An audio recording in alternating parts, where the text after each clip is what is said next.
Šiandien atsibudau su nerimu ir tam tikrą biškį baimę. Ne krizę atsidėjau, bet ne iš lengvųjų rytų. Ir turbūt žinau priežastį kodėl.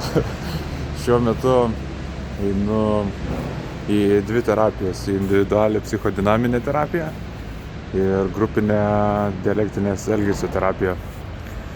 Tai iš dialektinės elgesio terapijos šiaip stengiuosi semti daugelį įgūdžių, ten pagrindė mokina įgūdžius, ne kiek šnekėjimas su terapeutu išskyrus ten klausimus, o įgūdžių mokymasis ir praktikavimas, ir tikrai visų jų nepraktikuoju, nes jų yra ten daug. Ir gal turiu kartais klausimų, kaip jie pagerina ar nepagerina gyvenimą, kaip išmuša iš įprastų vėžių. Tarkim, koks nors pavyzdys apie tai, kad imkime pavyzdį, kad mėgstat klausyti muziką, nesvarbu net kokią. Gerai, kažkiek gal svarbu. Ir daro tai beveik kiekvieną dieną. Bent jau mano patirtis, sako, iš vasaros, praktikuojant mindfulness įgūdžius, yra geroji dalis, kad mes mažiname gyvenimą autopilotu ir tampam labiau sąmoningesni. Tai skatina ir labiau kurtis gyvenimą sąmoningesnį, padaryti kažkokius sprendimus labiau išmintingesnius ir panašiai. Ir iš esmės turbūt vienas svarbiausių dalykų, tai kas liečia kažkokias situacijas ar dialogus su kitais žmonėmis, galime per laiką praktikuodami išmokti sustoti ir tada pasirinkti atsakymą, kokį iš tikrųjų norime pasakyti, negu būti apimti emocijų staigiai ir tiesiog reaguoti. Bet iš kitų dalykų mindfulness, taip, kartais yra iš tikrųjų malonu, pasiėmiau kavos, malonumas atsiranda smulkiuose dalykuose, taip sakant, kad kavos pasidarimas atsiranda ne tik kaip kasdienis kažkoks tiesiog pasikartojantis veiksmas, kad turi išgerti kavos, nes eisi ten dirbti, ten dar ką nors, o kaip ritualas visas, procesas gaminimo, kvapai, tekstūra, absoliučiai skonis, visi šitie dalykai. Ir tai iš vienos pusės praturtina, bet mano, tarkim, patirtis buvo tokia, kad kodėl paminėjau muziką, kad, tarkim, einant pasivaikščioti, man muzikos nebereikėjo, prie ko esu įpratęs.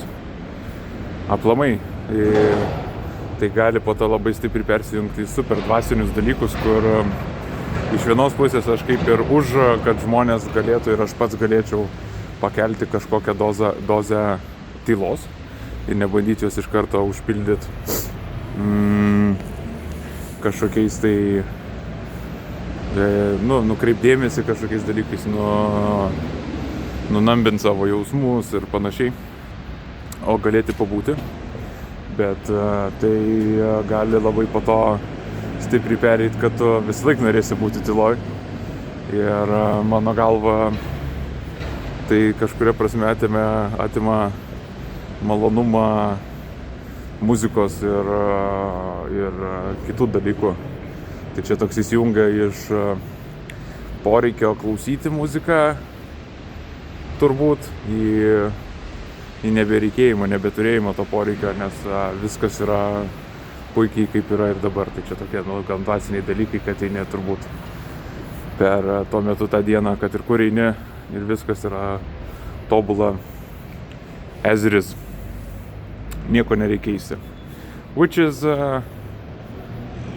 kartais išlaisvina, kartais manau, kad yra keista, nes griūna daugelis dalykų, kuriuos buvai įpratęs daryti.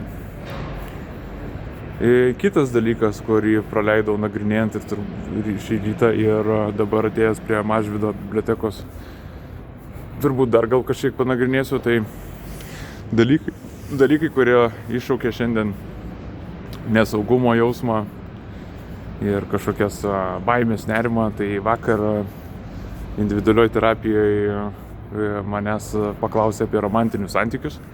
paklausė apie gan skaudžius dalykus.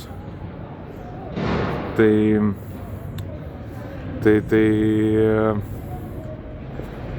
buvo sunku dėl to, kad sukilo daug emocijų, nes pradėjau galvoti apie skaudžius dalykus, kurie buvo įvyko, skaudžiausius dalykus yra įvyko, apie savidestrukciją ir panašius reikalus. Ir pradėjau mąstyti, ar čia yra tas pasveikimo kelias vėl su terapeuto pagalba išjaustas emocijas, kažkaip, nežinau, paleista, kad ir kas tai būtų. Ar visgi čia tiesiog kapstymasis kažkur ten praeity ir panašiai. Nes, daugelį dalykų aš jau žinau. Mano noras yra, kad tie dalykai nebesikartotų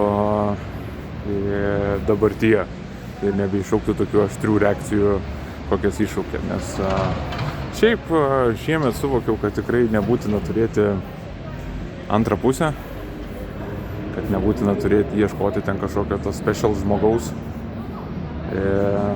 Mano atveju svarbu turėti bent keletą palaikančių žmonių, priimančių tave koks tu esi, kažkuria prasme, vadinkime terminais, validuojančių tavo kažkokius išgyvenimus ir, aišku, dirbti su savim ir būti galbūt užsiėmusiam ir daryti kažkokias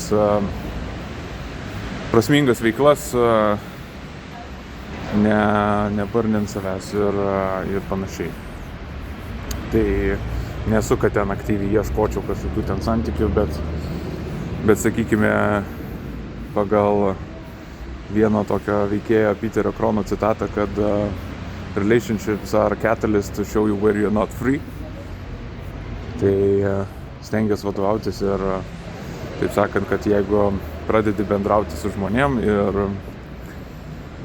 šiuo atveju su kažkokiais gal potencialiom partneriam ar intimesniais santykiais, kad nebūtų kažkokios emocinės kapituliacijos ir kažkokių visų baimių ir baimių būti atviram arba nebūtų prasmegimų emocijose, nebūtų, kad tas tada žmogus turi tave visą labai išlaikyti ir tu tada remiesi emociškai vien ant jo ir nebegali pats ten valdytis ir reguliuoti savo emocijų.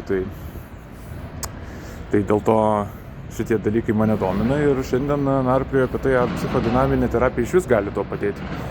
Nes šitam dialektinė elgesio terapija irgi yra blokas tarp asmeninių santykių ir kaip ten kas vyksta ir kokie yra ten įgūdžiai. Psichodinaminė yra kapstymasis turbūt pagal šaknis ir panašius dalykus. Tik ten, kiek žinau, yra svarbus ryšys su pačiu terapeutu. Tai mes dar to nesam aptarę, kaip čia kas tas procesas vyks. Nežinau, ar esu tam pasiruošęs, nes vakar čia buvo, niekas manęs, taip sakant, nepaliko, neapleido, nerejectino, bet visą dieną buvau anxious. Kažkuria prasme bent jau šiek tiek. O šiandien ryte dar atsikėliau ir ne visai ramus. Su irgi ten daugelį klausimų ir panašiai. Tai visai įdomu panagrinėti, ar iš tikrųjų padeda ir gali padėti. Tai kol kas turbūt eisiu dabar į biblioteką rašyti, su kuo noriu dirbti. Kažkokius biškį klausimus panagrinėti. Nes labai paprasta, aišku, kai gyveni savo ramiai ir nėra kažkokių trigerių ir tada galvoju, tai čia viskas tobulai, bet tada pagalvoju apie, arba iškyla diskusijas, ar pažiūri filmą, ar paskaitai knygą, ar dar kas nors ir pagalvoju apie tai, kad, nežinau, tėvai mirs kažkada, tie draugai, su kuriais sutari ir kurie tave palaiko, jie irgi gali išvažiuoti gyventi į užsienį, arba nežinau, nebeturėti ten laiko tiek bendrauti ir tada gali viskas griūti. Aišku, tu kažkaip prisitaikysi tuo metu, bet gali viskas griūti kažkokie pamatai, ant kurių tu dabar remiesi ir jie yra labai išoriniai pamatai. Tai galvoju, ar kažkokios praktikos kaip kvėpavimo praktikos, kaip meditacinės praktikos dera su psichodinaminiam įžvalgom, ar tos psichodinaminės įžvalgos yra bergždžias reikalas ir iš esmės viskas slypi daugiau dvasinėme pasaulyje ir panašiai. Tai nežinau, kažkada turbūt gal bus po laiko irgi video apie tai ir tada gal duosiu žinot. Tai varau skaityt ir tiek.